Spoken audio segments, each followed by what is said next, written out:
Alright, now I want to get more into contouring and outlines as opposed to proportion. But before we do that, I want to introduce you to a whole range of things you may not or you may have already seen. But a lot of the pioneering work here that we're looking at with the face and beauty and math is coming from this particular plastic surgeon, Stefan Marquardt. I'm probably butchering his name, but he was one of the people to kind of really pioneer all of this stuff, and a long time ago too, 2001. So he was pioneering the creation of it. He's got a lot of great information in there, in his site, about the math. It's quite complicated though, so good luck with what you're doing in that way. The information I'm pulling from this is actually pulled from even older, much older sources.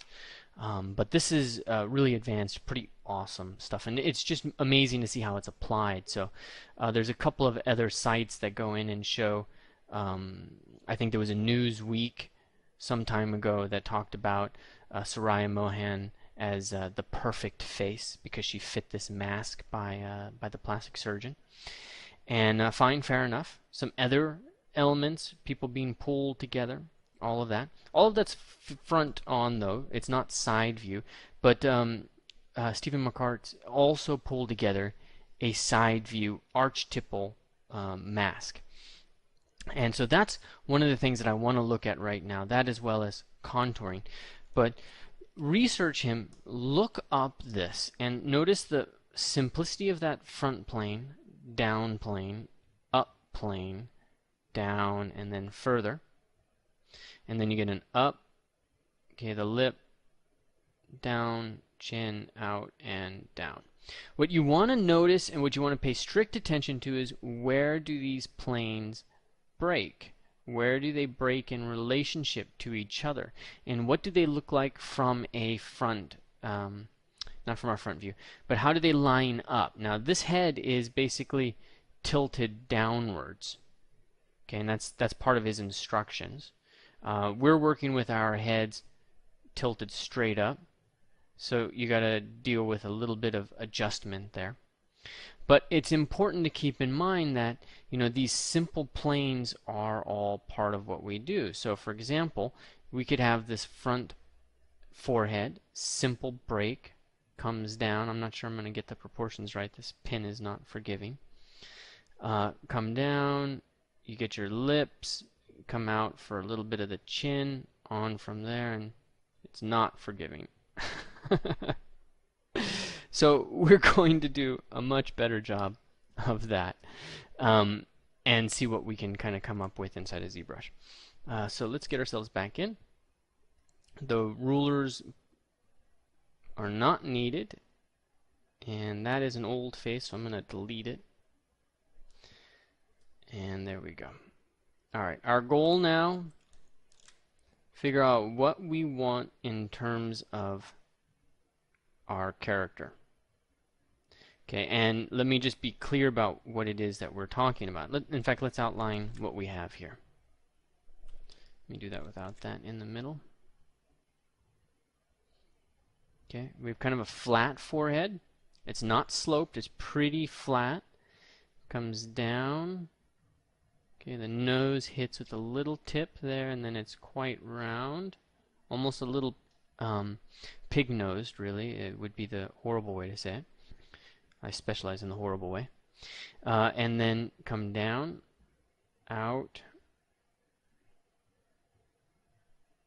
and you're on from there.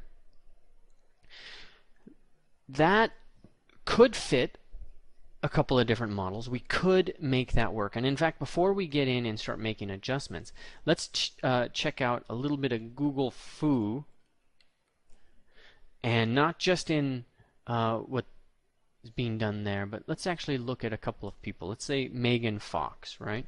What is Megan Fox's forehead? What's the planar relationship? Where does the nose break? How does that go back in?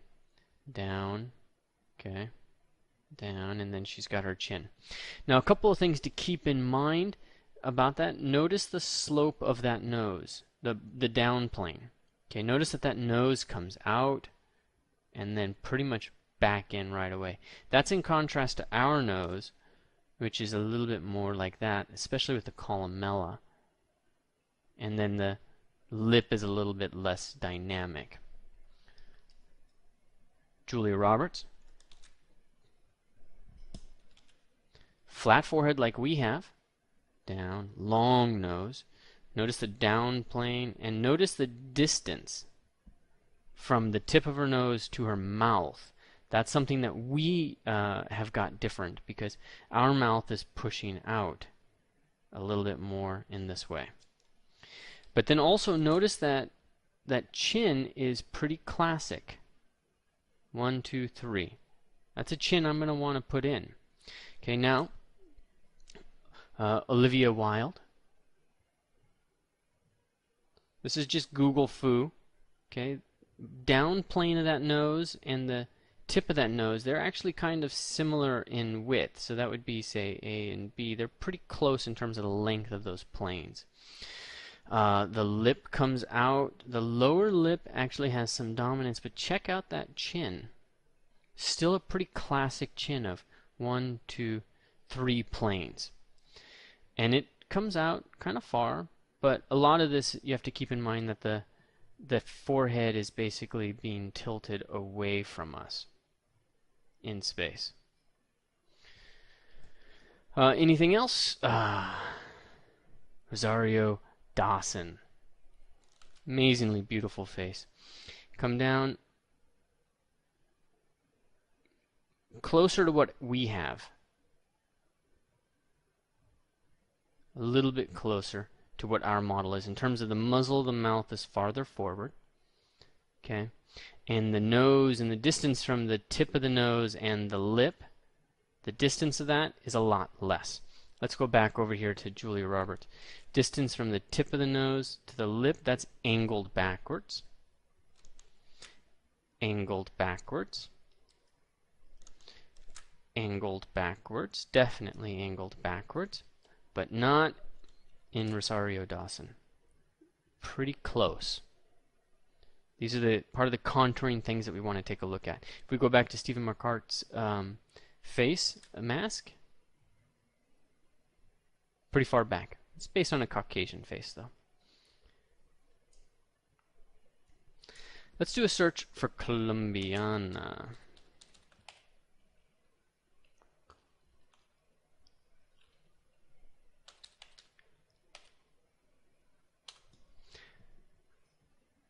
Images. Movie. All right. And now here we've got Zoe Saldana, and she's got just an amazing bone structure to her face. Let's see if we can get a side view of her. So Zoe Saldana, side view. I always try.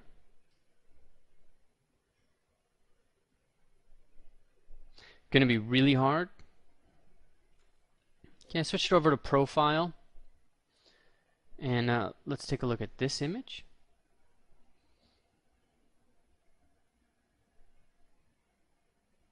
Perfect. All right, forehead is closer to the way ours is, flatter in the front.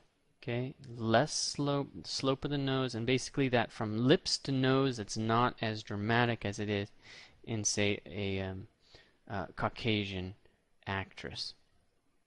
Say in Julia Roberts, the fine tipped nose in the front. Okay, so all these proportional differences exist. You get to choose what you want to do, but still that chin is still classic. The lips still have a really strong, lot of volume here. The lower lips got a lot of volume, and the forms are all still really clean planes. Let's go in and decide how we want ours to look. Alright, so now having looked at this, looked at other models, you can definitely see we have a much closer proximity to Zoe Saldana and Rosario Dawson. And the lip could be a lot fuller. That lower lip could be fuller. But we would also probably want to get a nice solid chin out of there as well. Something that we don't really have right now. But also the nose, the tip of the nose needs to be more dramatic no matter what we do. And we also have to figure out the columella, what's happening with the columella. Do you see much columella in Zoe Saldana? Look at the angle from bottom of the nose to the mouth. You do not see much of a columella. Do you see a columella in Julia Roberts? A little bit. Not a lot. Not as much as we put in. Do you see it here? Not a lot, but it's there. So we put it in there, we emphasized it. You do see it in people. It is part of the face, but it may not be as important as we have situated. Let's do that in red. See, she's got a lot stronger of a plane change from nose to the face, nose to the lips. So let's find that columella. And what happens if we turn it off? Not good. So let's tuck it in.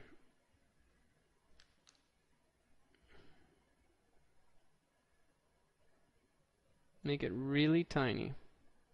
Let's turn our forensic markers off. Okay. And yeah, we can do more with the lips and all of that. Let's put that in another video. So we've looked at some of the differences. We've looked at some of the ways that we want to change it. Next video, let's actually change it.